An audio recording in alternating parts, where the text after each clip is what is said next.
What's up, everyone? Today we're looking at the Minolta ROKKOR-X 50mm f1.7 on the Sony A6000.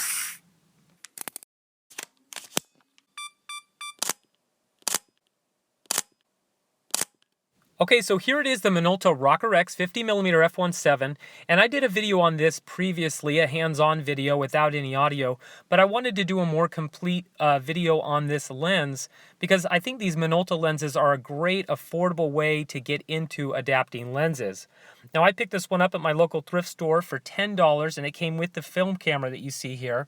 Now, I did a quick eBay search, and this lens is going anywhere from $20 to $60 based on condition, but those Minolta lenses, a lot of times you can get for a real bargain deal, especially if you look for film cameras and the lens comes attached to them. Even online, you can find these very affordably.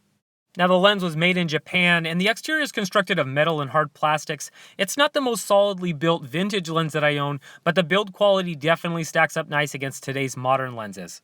Now, the f1.7 sports that gold ROKKOR-X up front, similarly to some of the other 50mm in this line. Now, the lens weighs 5.8 ounces, and it stands 1.5 inches tall.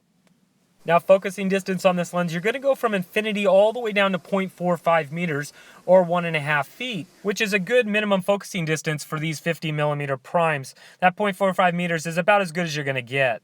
Here are a few samples shot at that minimum focusing distance. Now, the aperture on this lens starts at f16 and opens up to a nice bright f1.7. Now, the Aperture Ring isn't my favorite. It's a hard plastic Aperture Ring, but you do get stops between the indicators there on the Aperture Ring. This one has 6 aperture blades, which is going to produce some nice hexagon-shaped bokeh if you're into that sort of thing. And I trotted out my trusty ice water to show you an example of that. Now, the version that I picked up has a 49mm filter thread. Good to know if you want to screw on a filter, or I like to screw on these lens hoods. Now, let's get this lens adapted, and I'm going to be using this K&F concept adapter. I like these adapters. I get them off of Amazon for about $15. I'll put a link in down below in the description so you can check it out for yourself.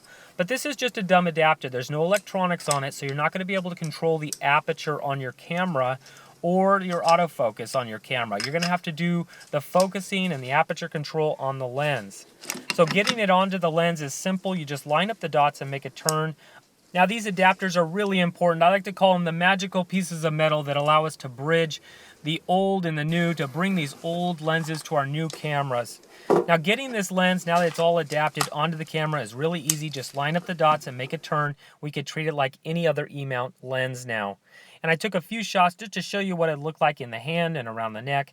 And then I went out and took a few samples for you.